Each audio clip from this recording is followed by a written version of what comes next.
At Learning Through Loss, we really understand that going through difficult times and going through loss is something that we all experience, and that healing through those losses is an essential life skill that we need to learn. Really, grief was never meant to be done alone. It was always meant to be done in community, and increasing our capacity to be with grief and to support each other through grief again.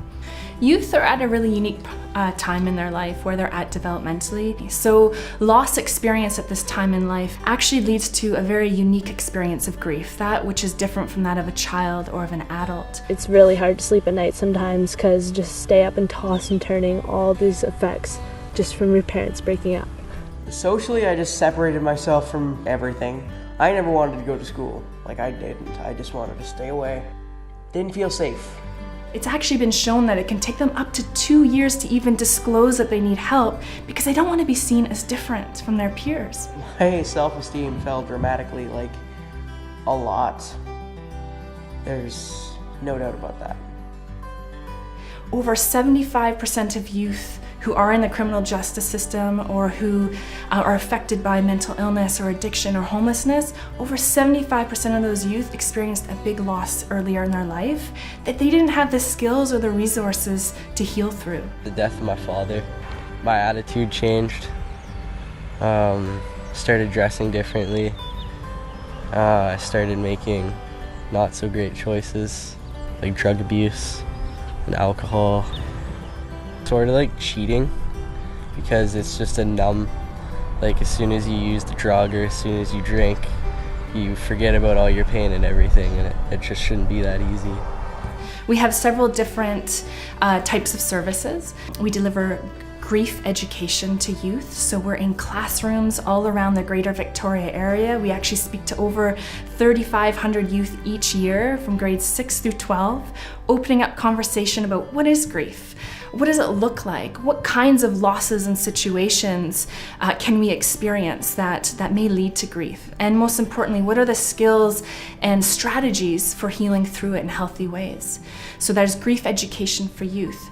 We also deliver support groups to youth. The 8-week support program is designed to provide an opportunity for young people to connect to each other, for young people to see that they aren't alone in their experience of loss, and hopefully to create friendships and to create a deep sense that there's nothing wrong with them. Really, really hard focusing in school when you always have the constant thoughts on your mind about your parents to see if they're going to be all right, or how's your brothers doing, what are they thinking, is this ever going to end, all these feelings. Our curriculum is trauma-informed. It's based on experiential activities.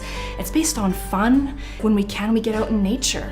So trauma-informed practice is, from my perspective, a philosophy. It's this recognition that the context that a young person brings in with them is much more than what one can see. It's not just their physical appearance or their immediate story. However, when people come in, there's a story that they're bringing with them. And a trauma-informed approach ensures that the practitioner or the facilitators are thinking about what those larger stories are. The third type of program that we offer is community education. So we realize a part of helping youth is to also increase the capacity as adults in the youth's life to know how to talk to youth about loss, to know how to support them in our community. So reaching out to other youth-serving professionals, teachers, parents, and then we can say, hey, this is what we've learned over the last 30 years. Here's our curriculum. We'll teach it to you, and then you know your community best. Take it and run with it. The 8-week support group has been servicing youth in Victoria and the Victoria area for quite a number of years. And something that we've been very passionate about is asking ourselves, which groups aren't being represented? How can we support Indigenous First Nation communities and their youth?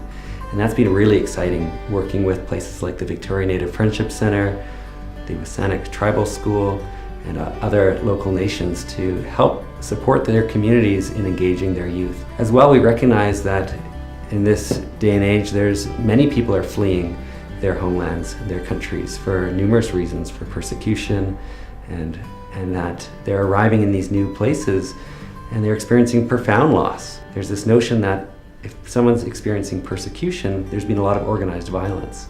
And often the way to address that is to organize hospitality. I had an opportunity about a year and a half ago to be in a room full of 600 adults and elders, and I asked the question, who here had an opportunity when they were younger to learn about grief before it actually happened?